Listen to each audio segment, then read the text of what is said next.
नमस्कार दोस्तों, target with PS Parihar channel में आपका स्वागत है। आइए शुरू करते हैं और देख लेते हैं कि दैनिक रोजगार समाचार भाग 2 के इस वीडियो में विद्यार्थी जीवन से संबंधित कौन कौन सी सूचनाएं हैं। तो वीडियो को जल्दी से लाइक कर दें, शेयर कर दें और जिन छात्रों ने चैनल को अभी भी सब्सक्राइब न किया हो तो जल्दी से सब्सक्राइब कर लें ताकि आप लोगों को भी इसी प्रकार की ऑथेंटिक अपडेट से सबसे पहले मिलती रहे। सबसे पहली सूचना है डीएलएड एडमिशन की तीसरे चरण की काउंसलिंग की प्रक्रिया चल रही है और लिखा है कि डीएलएड प्रवेश के लिए नहीं मिल रहे हैं प्रशिक्षु।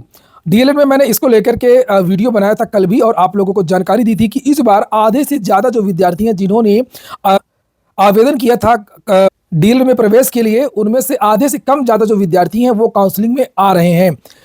द्वितीय चरण की काउंसलिंग की प्रक्रिया में लगभग 1 लाख विद्यार्थियों को बुलाया गया था। उनमें से लगभग 42,000 विद्यार्थी ही काउंसलिंग की प्रक्रिया में उन्होंने भाग लिया है।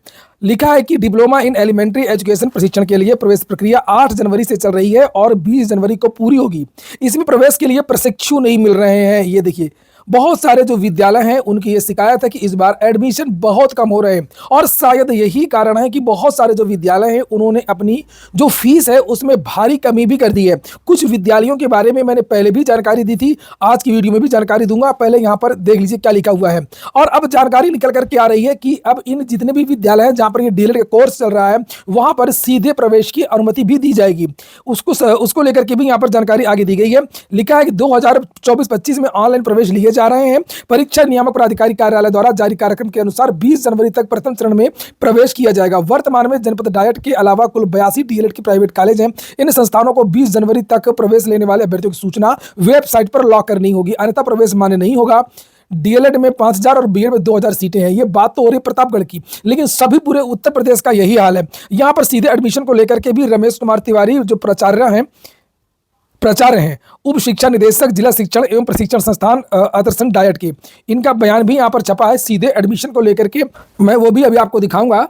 लेकिन जो छात्राएं कम शुल्क में प्राइवेट कॉलेज में एडमिशन लेना चाहती हैं उनके लिए यहाँ पर ये कॉलेज है गाजीपुर का, लिखा रेशमा महिला विद्यालय सिकंदरपुर बैरक सादात गाजीपुर।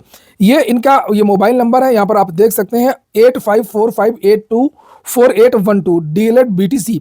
कॉलेज का कोड है। अभी जो कॉलेज चॉइस के लिए बुलाया गया है तृतीय चरण के छात्रों को तो उनसे कॉलेज का कोड भरवाया जा रहा है काउंसलिंग में। तो आप लोग इस कॉलेज कोड को लॉक कर सकते हैं 450129।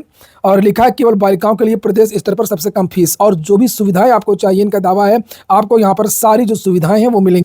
और फीस को लेकर के भी इनका दावा है कि फीस भी हमारे संस्थान की सबसे ज़्यादा जो कम है वो कर दी गई। और अब देखते हैं जो बयान है यहाँ पर ये प्राचार्य का, लिखा डीएलएड प्रशिक्षण के लिए प्रवेश की प्रक्रिया ऑनलाइन चल रही है। पहले चरण में 8 जनवरी से शुरू हुई, प्रवेश प्रक्रिया 20 जनवरी तक चलेगी।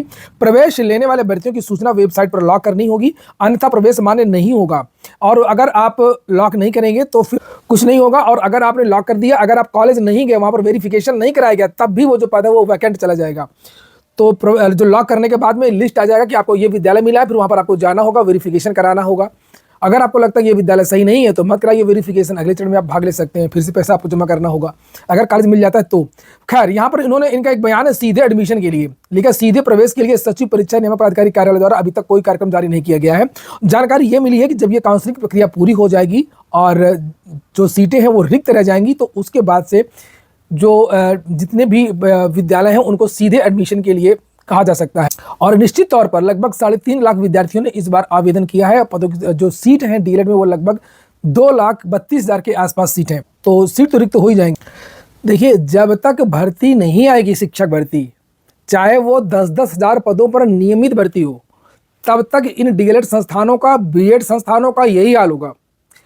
इसके लिए जो विद्यार्थी आंदोलन कर रहे हैं, चाहे वो प्राथमिक के विद्यार्थी हों, चाहे वो टीजीटी पीजीटी के विद्यार्थी हों, इन विद्यार्थियों का साथ देना चाहिए मैनेजमेंट के द्वारा। इन विद्यालयों को भी साथ देना चाहिए इन विद्यार्थियों के धरना प्रदर्शन में, चाहे वो चटाई का हो, चाहे वो माइक का हो, चाहे खाने पीने का हो, चाहे जिस तरीके से, चाहे जिस तरीके का भी सपोर्ट हो सकता है इन विद्यार्थियों को सपोर्ट करना चाहिए। और या अगर उच्च स्तर पर कर सकते हैं, क्योंकि जिनके विद्यालय हैं वो बड़े मजबूत और प्रभावशाली लोग हैं, तो ये सांसदों, विधायकों और सरकार तक अपनी बात को, इस बात को आगे तक पहुँचाएँ कि हर साल जिस तरीके से एसएससी की हर साल वैकेंसीज आती हैं, जिस तरीके से लोक सेवा आयोग में पीसीएस की हर साल वैकेंसी आती है, इसी तरीके से शिक्षक भर्तियां भी नियमित आए।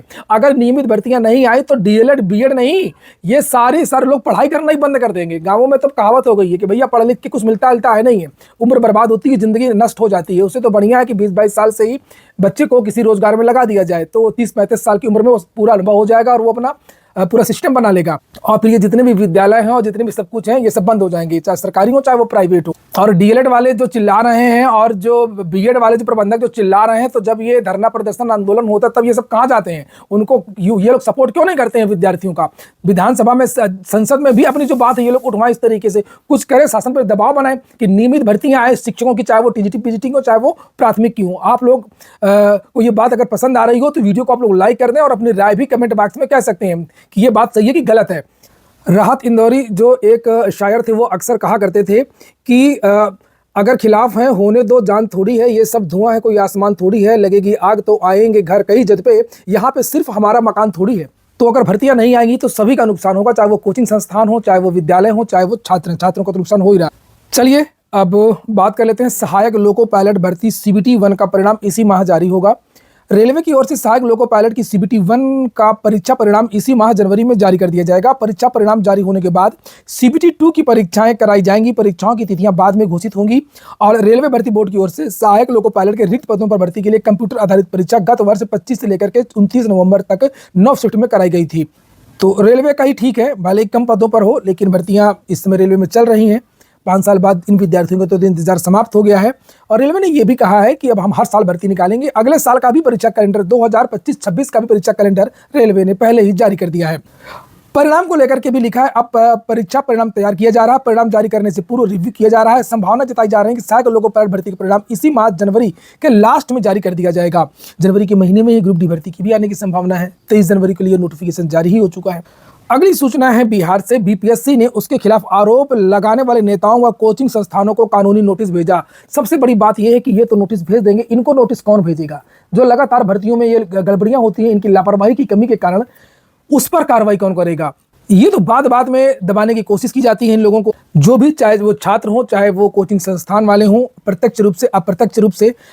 बीपीएससी में जो कुछ भी हुआ बापू परीक्षा केंद्र में, एक सेंटर में, उसका कहीं ना कहीं जो सबसे प्रथम दोषी है वो बीपीएससी और प्रशासन ही है। फिलहाल बीपीएससी ने इसी क्रम में जो खान सर हैं उनको नोटिस भेजी है, रहमान सर हैं उनको नोटिस भेजी है। यहाँ पर देखिए लिखा है, बिहार लोक सेवा आयोग ने शनिवार को कहा कि उन नेताओं सहित कोचिंग संस्थानों से जुड़े कई व्यक्तियों को कानूनी नोटिस भेजा है जिन्होंने 13 दिसंबर को राज्य भर में आयोजित संयुक्त प्रतियोगी परीक्षा को लेकर के उठे विवाद पर आयोग के खिलाफ निराधार आरोप लगाए थे। जो आरोप लगाएंगे तो आप उनके खिलाफ नोटिस भेजेंगे, क्या बात है। भी बीपीएससी के परीक्षा नियंत्रक राजेश कुमार सिंह ने पीटीआई भाषा से बात करते हुए आयोग ने नेताओं, कोचिंग संस्थानों से जुड़े कुछ लोगों सहित कई अन्य व्यक्तियों को नोटिस भेजे हैं जिन्होंने बीपीएससी के खिलाफ निराधार आरोप लगाए हैं। जल्द ही कुछ और नोटिस भेजे जाएंगे।